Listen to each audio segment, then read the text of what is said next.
Hello students, here I am going to discuss chapter 5, morphology of flowering plants. First of all, let us understand what is morphology. That is the structure. We are going to study about the different parts of a flower. So to begin with, let us discuss what is inflorescence. Now when we talk about flower, we talk about the meristematic tissue because it is the growing tissue. So there is a floral meristem in the plant which is going to form the bud and later on it will form the flower. Now what is inflorescence? The arrangement of flower which is there in a plant. How the flower is arranged, that arrangement is referred to as inflorescence. And it is of two main types. One is racemose inflorescence, another is cymose inflorescence. Now if I just represent this line as the stem and this as the flower, this circle as the flower. So if I draw the racemose inflorescence, that means the new flowers are coming below. Okay, like this. New flowers will come, above, and the old flowers will go down. Means this axis which is there, the floral axis, this floral axis is race, indefinite race. From race you can get that it is indefinite growth of this apex. So indefinitely it will be growing. So the new flower will be here and the old one will be down. Such type of arrangement in which the new flower is up and the old one is down, this is called as acropetal order. Acropetal order. Then coming to cymose. In cymose it is opposite. There is one terminal flower. The new flowers will bud from here. So the old flower is at the terminus and the new ones they come below. This type of order is called as a basipetal order or basipetal succession. So after understanding the types of inflorescence, let us see what are the different parts of a flower. So we had studied previously in smaller grades that the flower consists of sepals, petals, stamens and pistil. This we have already studied. These are the parts of a flower. Let us understand that when we draw a flower, we generally draw this type of a swollen end and then we draw the petals. So this swollen end is called as thalamus or receptacle. And this stalk can be called as stalk, it can be called as pedicel or petiole. These are the different names of the part. So this swollen end is called as thalamus or receptacle. On it there are these petals, colored petals are there. So these are colorful petals. Over here some leaf-like structures are present or leaves are present. These are called as sepals. Below these sepals small reduced leaves are present, small reduced leaves. Those reduced leaves are referred to as bracts. So if a flower is having the bract, it is called as bracteate. If it is not having the bracts, it is called as ebracteate. Alright, so the reduced leaves are bracts. If flower is having bract, it is bracteate. If it is not having, then it is ebracteate. Now coming to petals. Petals are the colorful portions. So the petals, they are basically to attract the different insects for pollination. Sepals is over here. These are the leaf-like structures. Stamen forms the male part of the flower and pistil forms the female reproductive part. So the male reproductive part is referred to as androecium and the female reproductive part is referred to as gynoecium. Alright. Now depending on whether a flower is having only male reproductive part or female reproductive part, there can be the sexuality of plant can be of two types. It can be unisexual, having both the reproductive parts.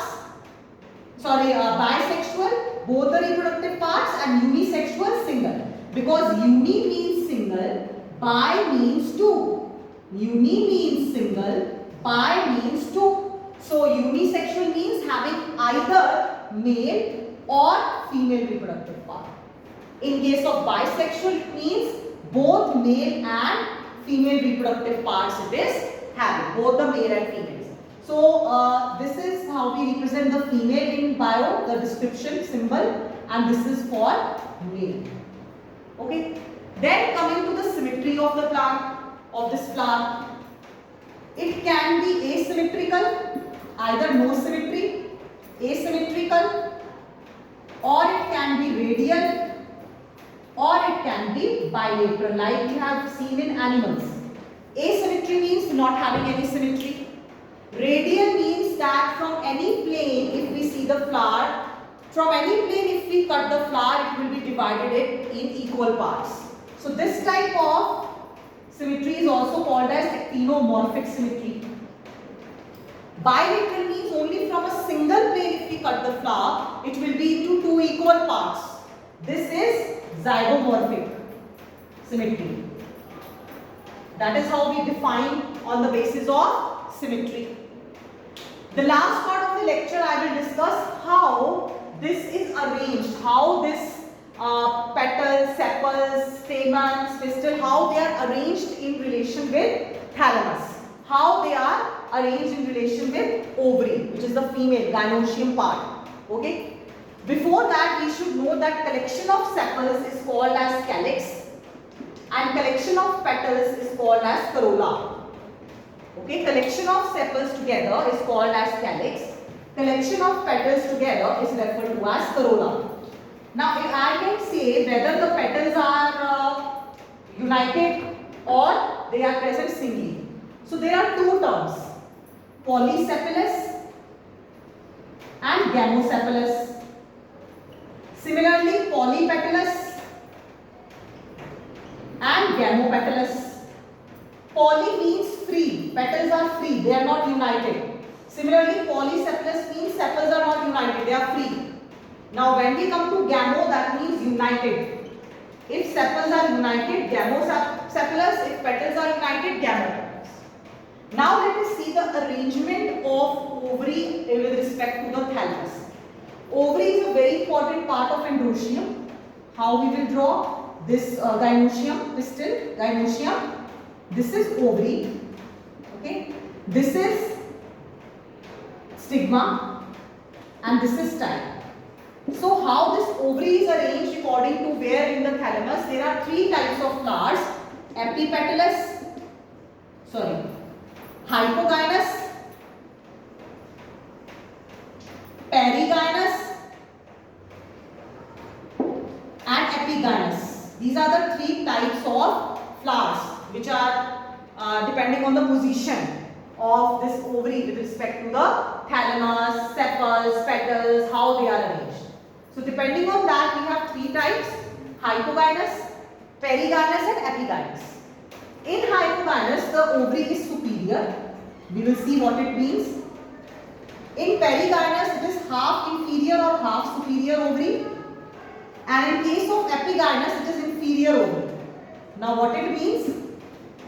Hypogynous means when we talk about the flower, if this is the female part, the gynoecium, and this is that thalamus, so this ovary is above and the petal is here. The calyx is here. Okay. So the major part, this ovary is above other parts, that is superior ovary. Half inferior means that this will go down. Okay. This thalamus, it will be going like this, and then we are having the ovary and like this, half inferior. But in case of inferior, this thalamus will reach above like this, and the ovary will be inside this thalamus. Ovary will be inside the thalamus. This is thalamus and this is ovary. So it will be inside, so it is inferior ovary. So when the ovary, the gynoecium part is below the other parts, then it is epigynous. If it is along with it, perigynous. And if the ovary is superior above all the other parts, then it is hypogynous.